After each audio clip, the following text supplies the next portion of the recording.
Is it legal for a DCS worker to use a expired no contact order to remove someone from the home?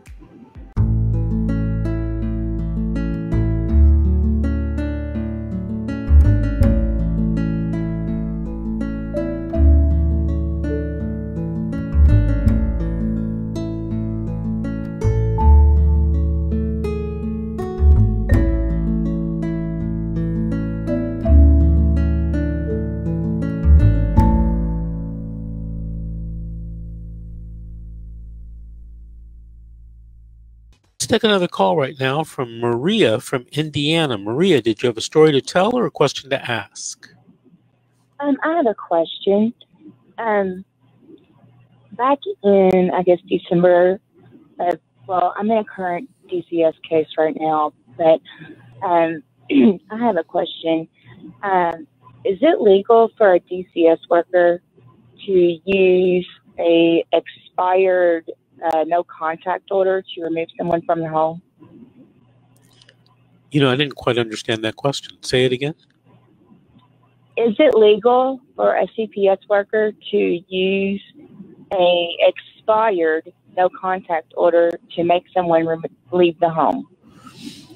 You know, that's a very gray area. My first reaction would be no, but you know, they have a certain amount of discretion in dealing with you prior to trying to get a court order. So in some circumstances, it would be legal. Okay. Well, the actual order was from a previous case that was over 8 years old. Well, if that were the case, you know, the longer, as much time goes by, then less and less that, you know, DCFS doing that would be, in my mind, legal. You know, there's, you know, a lot of people want to know. A lot of people want to know if there's black and white answers, and there's not. You know, typically, if a social worker does something and it's, you know, okay or ignored by the CPS court, you can still sue them for civil rights violations in, you know, in a federal court or even a state court, but in a case separate from the CPS case. So when you ask me, is it legal? Well, you know, it depends on the facts and circumstances. Right. I'm trying to remember what it was even about. I can't remember. Oh, and I also have another question. Okay. It was a while back. Can they take? Because my husband had an allegation in another state, but it was unsubstantiated, and then there was an allegation in this state, and he didn't have to go to court or nothing over it, or it was dismissed from court. Both times these things were dismissed from court, but they're trying to use that against him. But he doesn't. He's not on a sex offender registry. He doesn't have a criminal record. Nothing like that. Okay, but you said that it was unsubstantiated, correct? Yes, but they substantiated it. CPS substantiated it, but the court did not. They dismissed it. Well, and he doesn't have no criminal record. Right.